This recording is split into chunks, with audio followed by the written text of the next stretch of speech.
Aujourd'hui, dans notre société, nous observons des changements négatifs. Le niveau de la culture et de l'enseignement faible, niveau du chômage élevé, le niveau du sport largement insuffisant, etc. Ce sont tous des indices de manque d'encadrement par les professionnels. En conséquence, dans une situation de paupérisation généralisée, il y a de grandes chances que la criminalité augmente, que la cohésion sociale diminue et que le travail pour l'intégration soit vain. La situation est critique.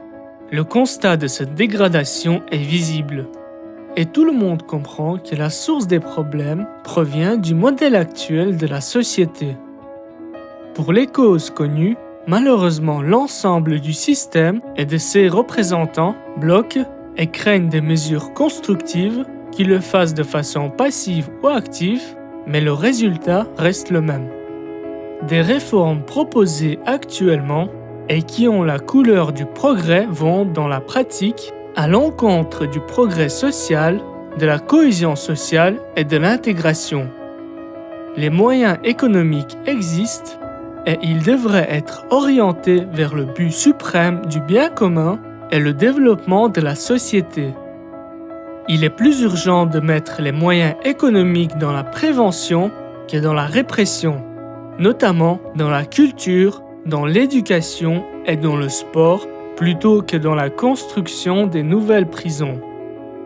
Devons-nous réagir? Nous devons être des citoyens participatifs, proposer des solutions et agir en conséquence avant d'arriver à un point de non-retour.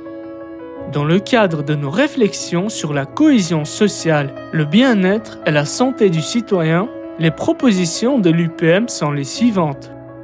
Au début, ce sera un projet pilote. Comme il a été dit avant, l'UPM propose un programme intégral qui prend en compte tous les secteurs d'activité d'une société. Et donc, pour créer des conditions nécessaires à la réalisation complète du programme, l'Université populaire de la motricité a mis en place une série de propositions pour le secteur social. Concrètement, l'université propose un modèle d'organisation de la vie sociale dans une commune encadré par notre projet pilote. La question se pose: comment chaque citoyen peut participer à une économie sociale et durable au bien commun? Apporter de l'aide aux gens sans leur donner en même temps l'occasion de jouer un rôle actif, sans les laisser apporter leur quote-part et sans leur permettre d'utiliser leurs compétences, ne contribue en rien au développement de l'individu ni de la société. Cela revient non pas à donner, mais en réalité à prendre leur dignité. C'est dire non à la démocratie. Cela ne peut marcher.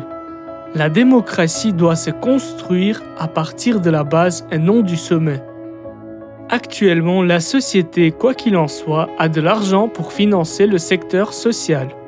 La présence des sous est un facteur positif et essentiel qui doit être utilisé pour répondre à la question de l'organisation du travail social. Il faut permettre à nos citoyens de participer à l'élaboration d'une société écosociale et durable. Notre projet doit se réaliser en 2 étapes. La première étape de l'explication est la suivante. Dans chaque commune, nous avons plusieurs catégories de citoyens.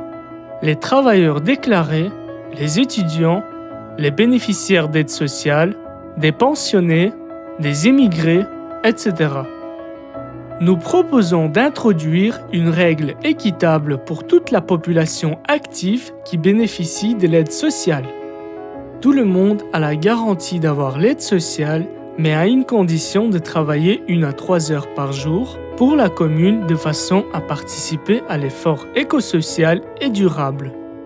Les citoyens apporteront une plus-value positive à la société selon leurs capacités et volontés.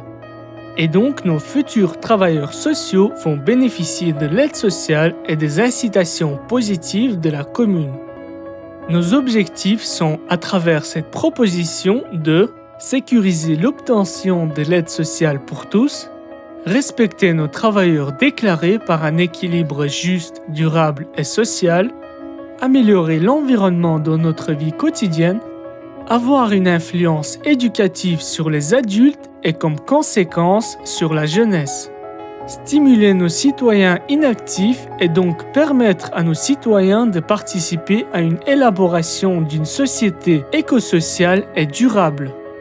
D'inverser naturellement la tendance du travail non déclaré et avoir de nombreux avantages comme l'organisation des activités sportives ou culturelles pour les travailleurs sociaux.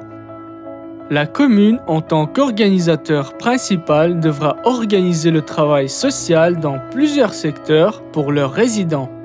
Comme par exemple, en mettant des moyens, on pourrait améliorer des domaines comme l'aide à la mobilité, l'aide à la sécurité, l'aide aux soins de santé, l'aide aux personnes âgées, l'aide à l'hygiène, l'aide à l'organisation du secteur du sport, l'aide à domicile, etc. Et donc rendre le secteur non marchand plus viable. Tous ces secteurs sont en lien avec l'ambiance sociale, l'ambiance éducative, la cohésion sociale, l'intégration, le bien-être et la santé. À la deuxième étape, nous devons remplacer le terme aide sociale par le terme salaire social, avec la participation et le soutien des citoyens pour une société écosociale et durable. L'organisation du travail social dans la commune permettra une consolidation de la population et va créer une atmosphère de respect parmi la population entre différentes origines et religions. Aujourd'hui, nous avons la chance de créer une vision idéale d'un modèle d'organisation de la vie sociale et consolider la société belge dans chaque commune. Grâce à cette organisation, notre commune peut devenir riche, élite, propre, équitable et sûre, avec de larges avantages pour nos citoyens.